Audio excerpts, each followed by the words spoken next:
राधे राधे। कैसे हैं आप लोग? ईश्वर कृपा से आप सब अच्छे होंगे। ईश्वर सबकी कृपा बनाए रखे, सबका कल्याण करे। आज हम बताने जा रहे हैं श्रीमद् भागवत महापुराण के 10वें स्कंद का 43वां अध्याय। उसके पहले हम कुबलिया पीड़ का उद्धार और अखाड़े में प्रवेश। और इसका वर्णन करने से पहले हम कहना चाहेंगे, यदि आपने हमारे चैनल को सब्सक्राइब नहीं किया तो प्लीज़ हमारे चैनल को सब्सक्राइब कर लीजिए और बेल आइकन बटन दबा दीजिए, जिससे कि हमारे आने वाले सारे वीडियोस आपको प्राप्त हो सकें। यदि आपको अच्छी लग रही है तो समझ में आ रही है तो वीडियो को लाइक शेयर अवश्य कीजिए और कमेंट में राधे राधे अवश्य लिखिए। और यह भी बताइए आप कथा कहाँ से सुन रहे हैं, ये भी हमें बताइए, तो हमको भी पता चले कि हम हमारी जो हम भागवत पुराण बोल रहे हैं ये कहाँ कहाँ तक सुनी जा रही है। ये भी हमें बताइए कि किस शहर से आप देख रहे हैं, सुन रहे हैं। तो चलिए अब चलते हैं कथा की तरफ। श्रीमन्नारायण नारायण हरि हरि, श्रीमन्नारायण नारायण हरि हरि। तेरी लीला सबसे प्यारी प्यारी हरि हरि, तेरी लीला सबसे प्यारी न्यारी हरि हरि। श्रीमन्नारायण नारायण हरि हरि, श्रीमन्नारायण नारायण हरि हरि। राधे राधे। बोलो कृष्ण कन्हैया लाल की जय। श्री सुखदेव जी कहते हैं, काम क्रोध आदि शत्रुओं को पराजित करने वाले परीक्षित, अब श्री कृष्ण और बलराम भी स्नान आदि नित्य कर्म से निवृत्त हो दंगल के अनुरूप नगाड़े की ध्वनि सुनकर रंग भूमि देखने के लिए चल पड़े। भगवान श्री कृष्ण ने रंगभूमि के दरवाजे पर पहुंचकर देखा कि वहां महावत की प्रेरणा से कुबलिया पीड़ नाम का हाथी खड़ा है।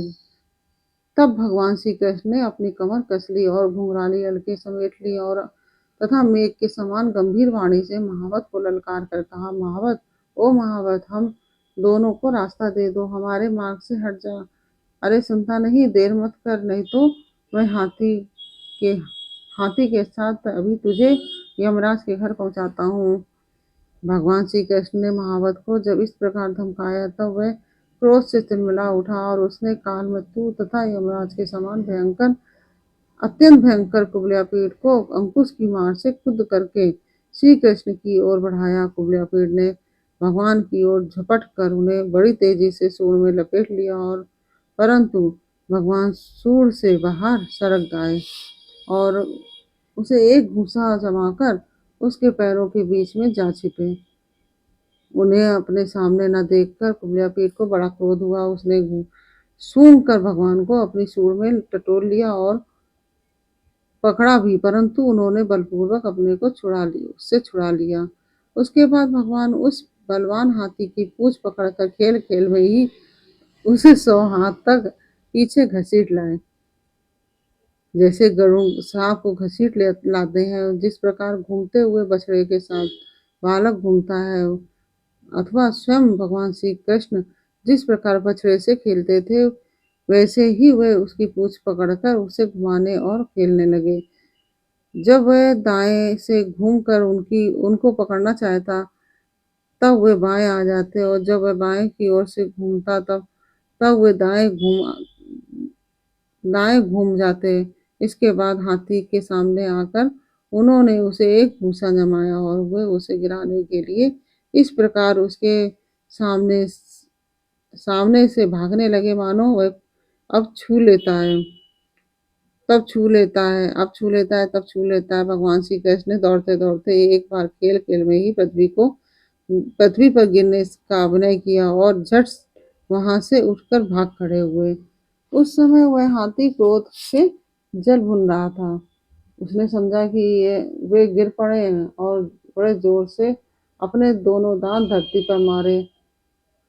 जब कुबलिया पीड़ का यह आक्रमण व्यर्थ हो गया तब वह और भी चिढ़ गया। महावतों की प्रेरणा से वह खुद होकर भगवान श्री कृष्ण पर टूट पड़ा। भगवान मधुसूदन ने जब उसे अपनी ओर झपटते देखा तब उसके पास चले गए और अपने एक ही हाथ से उसकी सूंड पकड़कर उसे धरती पर पटक दिया।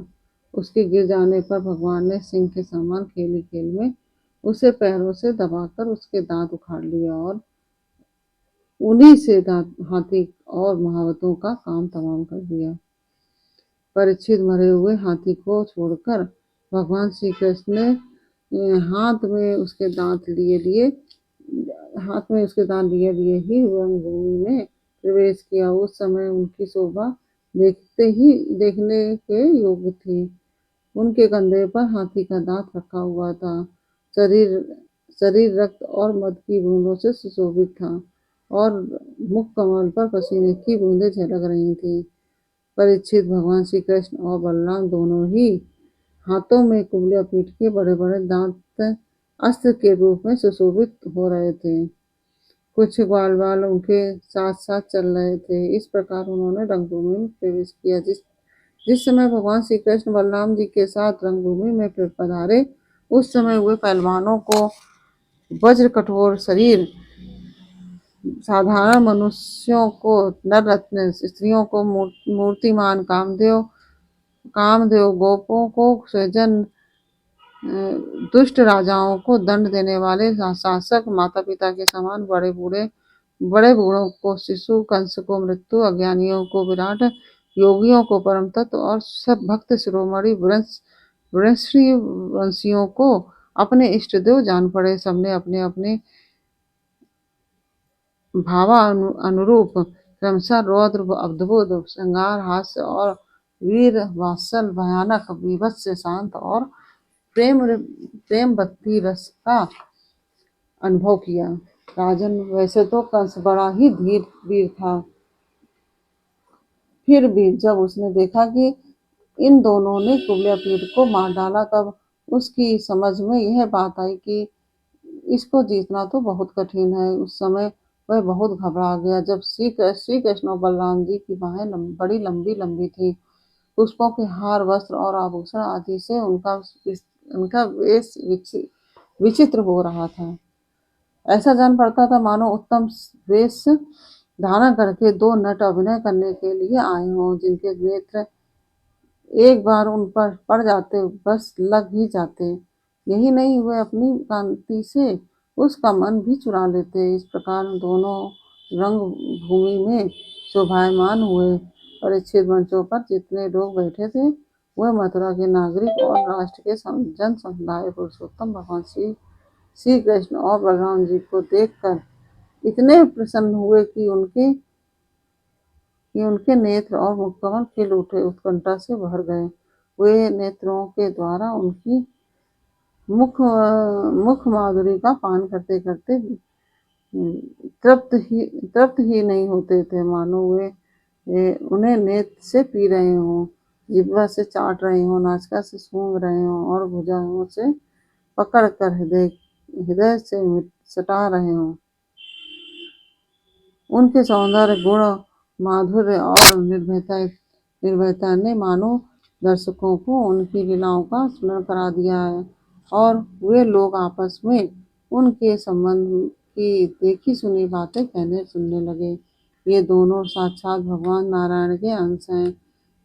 इस पृथ्वी पर वासुदेव जी के घर में अवतीर्ण हुए हैं। वासुदेव जी के घर में अवतीर्ण हुए हैं। वासुदेव जी के घर में अवतीर्ण हुए हैं। ये सांवले सलोने राजकुमार देवकी के गर्भ से उत्पन्न हुए थे। जन्मते ही वसुदेव ने उन्हें गोकुल में पहुंचा दिया था। इतने दिनों तक ये वहां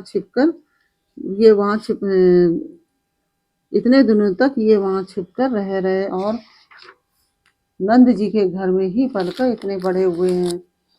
इन्होंने ही पूतना, तृणावर्त, संघचूर्ण, केसी और धेनुक आदि का तथा और भी दुष्ट दैत्यों का वध किया तथा यमनार्जुन का उद्धार किया।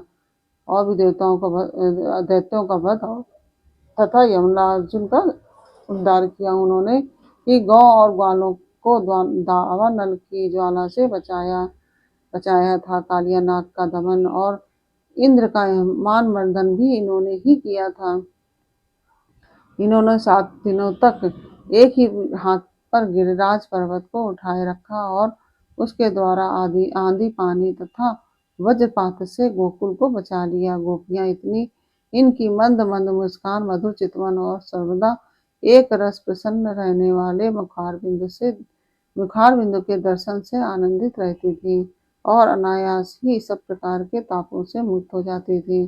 कहते हैं कि ये यदुवंश की रक्षा करेंगे। यह विख्यात वंश इनके द्वारा महान समृद्धि, यश और गौरव प्राप्त करेगा। ये दूसरे इन्हीं श्याम सुंदर के बड़े भाई कमल नयन श्री बलराम जी हैं। हमने किसी किसी के मुंह से ऐसा सुना है कि इन्होंने ही प्रलंबासुर, वत्सासुर और बकासुर आदि को मारा है।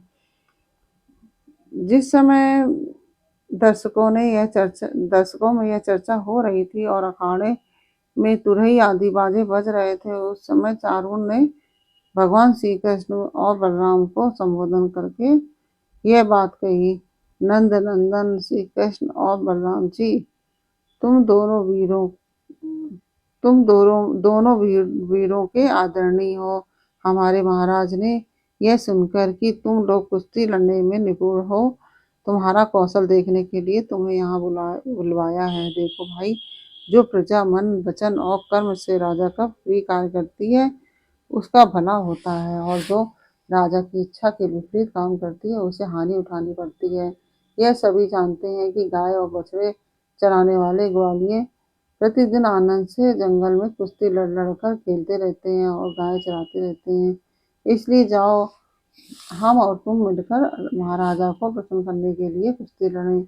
ऐसा करने से हम पर सभी प्राणी प्रसन्न होंगे, क्योंकि राजा सारी प्रजा का प्रतीक है। परीक्षित, भगवान श्री कृष्ण तो चाहते ही थे कि इनसे दो दो हाथ करें, इसलिए उन्होंने चारुण की बात सुनकर उसका अनुमोदन किया और देश काल के अनुसार यह बात कही, चारुण, हम भी इन भोजराज कंस की बनवासी प्रजा हैं।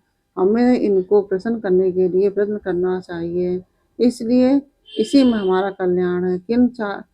किंतु चारुण, हम लोग अभी बालक हैं, इसलिए हम अपने समान बल वाले बालकों के साथ ही कुश्ती लड़ने का खेल करेंगे। कुश्ती समान बल वालों के साथ ही होनी चाहिए, जिससे देखने वाले सभासदों को अन्याय के समर्थक होने का पाप न लगे। चारुण ने कहा, अजी, तुम और बलराम ना बालक हो और ना तो किशोर हो, तुम दोनों बलवानों में श्रेष्ठ हो। तुमने अभी अभी हजार हाथियों के बल रखने वाले कुबल्या पीठ को खेल ही खेल में मार डाला। इसलिए तुम दोनों को हम जैसे बलवानों के साथ ही लड़ना चाहिए, इसमें अन्याय की कोई बात नहीं है। इसलिए श्री कृष्ण, तुम मुझ पर अपना जोर आजमाओ और बलराम के साथ मुष्टि लड़ेगा। इस प्रकार से यह 45वां अध्याय पूर्ण हुआ। यह अध्याय आपको कैसा लगा यह हमें कमेंट बॉक्स में अवश्य बताइए। अच्छा लगा तो वीडियो को लाइक से अवश्य कीजिए। फिर मिलते हैं आपसे अगले वीडियो में अगले अध्याय के साथ। तब तक के लिए राधे राधे।